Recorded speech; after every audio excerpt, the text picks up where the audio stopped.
dogs for everyone. Yes!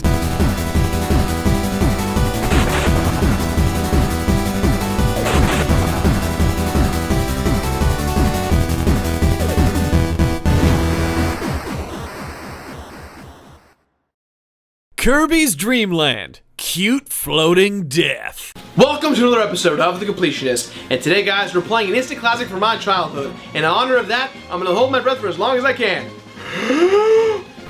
Don't die. Gerard, are you done? Gerard? Breathe if... Gerard, breathe if you need to. Gerard? Gerard! Hey! No, no, nope, nope, nope, nope, nope, nope, nope, nope, nope.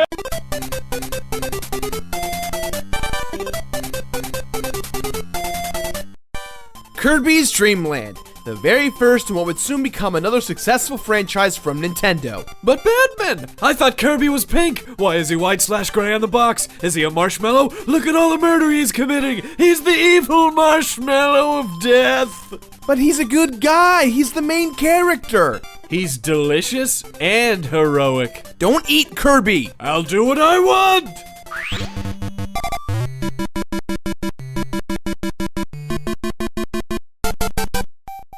Kirby's Dream Land was created by HAL Laboratories in 1992. The game was designed to be an easy game for younger kids being introduced to the Game Boy. With that said, there's absolutely not 1 ounce of the story explained when you start the game. So let's get ready to read that instruction manual. King DDD, or as I call him, the Penguin King, is hungry. He decides to take all of the food from the inhabitants of the world known as Dreamland. Enter our hero Kirby, who's also a resident of Dreamland. He decides to fight back and eat anyone or anything that stands in his way.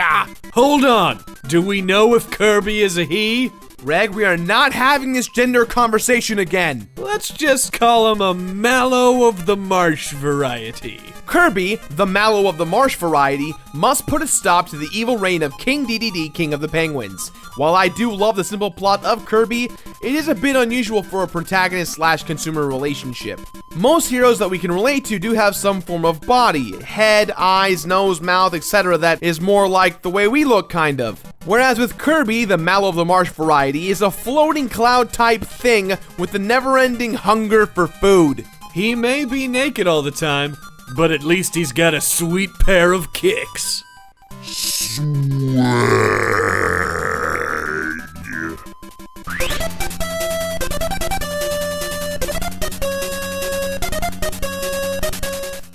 Yes, this game's on the Game Boy, so let's not bash the graphics, alright? No one said anything. Really? Oh, okay, cool, cause this game is pretty good looking for the Game Boy. HAL Laboratories really showed off what cool game design possibilities the Game Boy could facilitate. There's lots of fun environments to traverse and experience within Dreamland. Forests, tropical islands, the sky, space, and well, that's about it. That's kind of the lame thing about Kirby's Dream Land is that the game is somewhat short. But see, as a kid, this all just meant the world to me. The music with level design just screams imagination, and that's all we used to have as a kid, right? Oh man, I feel old. I wonder what'll happen when Kirby gets old. Maybe he'll get a TV show. Kirby Your Enthusiasm.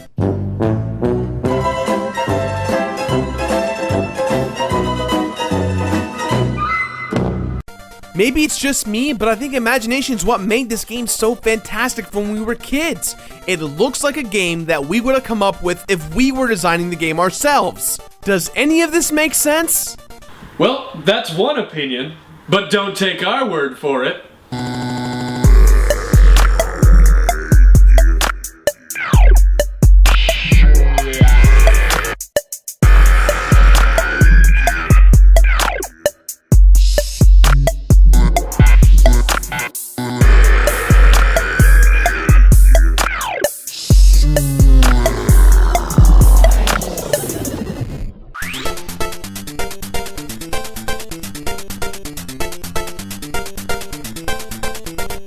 It's safe to say that most games on the Game Boy and NES have incredibly easy game design for the simple reason of, well, there's really only 2 buttons aside from the D-pad, the start and the select buttons.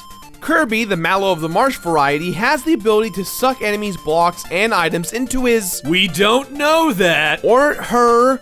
its mouth. If you press down, you consume said item. If you press the same button you used to pull the item into your mouth, you will then go ahead and shoot the item out as a star. This becomes very useful because you suddenly have a projectile in your mouth. That's right, vomit as a weapon. One of the wonderful things about being our hero is that you can literally fly for as long as you'd like.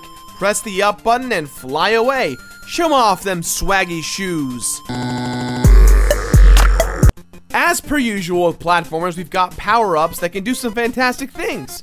There's the hot curry that literally involves Kirby, the Mallow of the Marsh variety, vomit hot air onto the enemy. There's the invincibility item, which makes you invincible. Then there's a boss-specific item that allows you to sustain in the air and vomit cloud-like projectiles at an airship. Lot of vomiting in this here kid's game.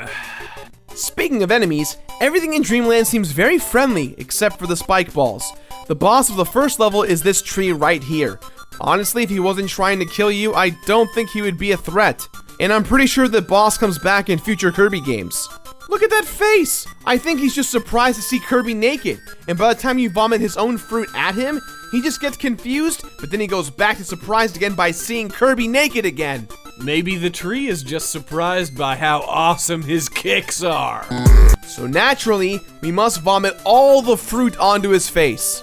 As you progress, the boss fights do get a little bit more weird. You've got the tree, followed by these two guys who push blocks around all day, the airship air blimp looking thing, then the one-eyed evil cloud that...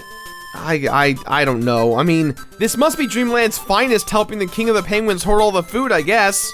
What a lovable band of misfits.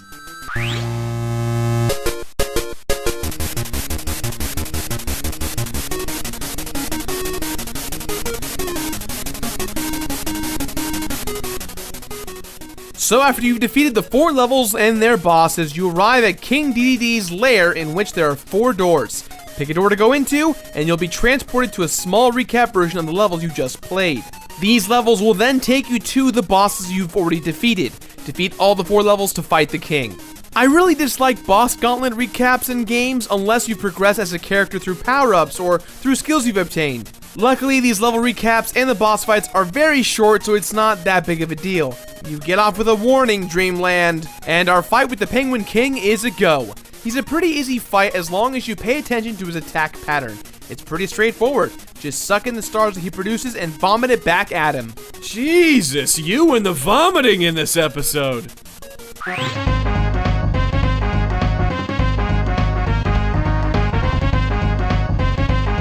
Who would have thunk there's kind of a completion bonus in such a short game? After you've watched the credits, you'll see Kirby and DDD fooling around while a code appears. This code is to increase the difficulty on your next playthrough of Kirby's Dream Land. And holy crap, in terms of difficulty, it's a completely different game. You're more susceptible to hits, healing items don't help nearly as much, less items, the boss fights are way harder. It's kind of a pain in the butt.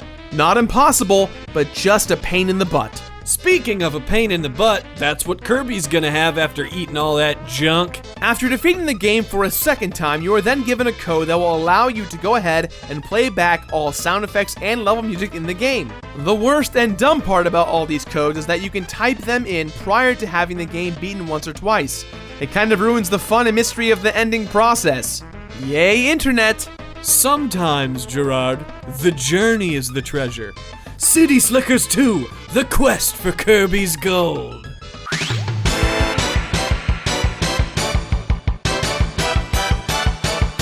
I think you guys get the gist that Kirby's Dream Land is incredibly easy. I mean, the game was designed for young kids, and veteran players like us will have no problem. I feel like I might have a difficult time. Luckily, I'm good at eating things in real life. I recommend just using the code from the get-go to play on the extra difficulty mode, or else you can just steamroll this game in about 20, maybe 30 minutes tops. The completion bonuses are kind of a joke, but I don't think this game was built for that kind of duration.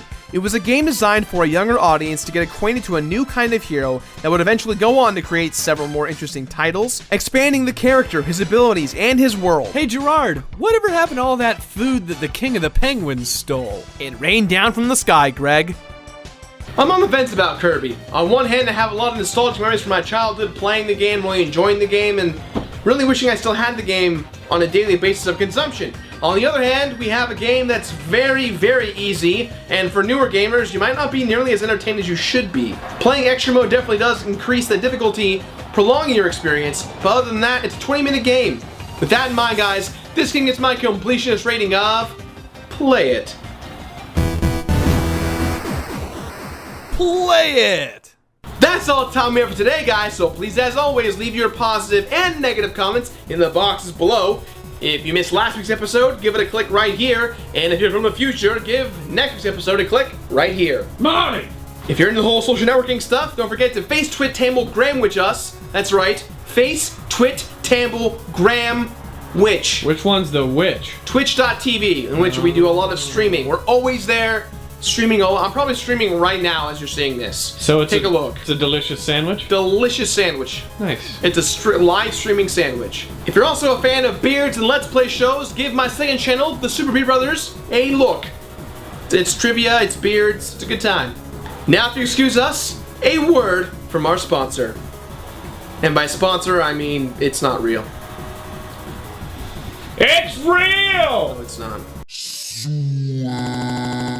Do you want to get the swag ringtone? Just text swag to 864-1164-811-641. For the low price of $49.95, just text swag to 864-1164-164-11641. Swag ringtone, get it now.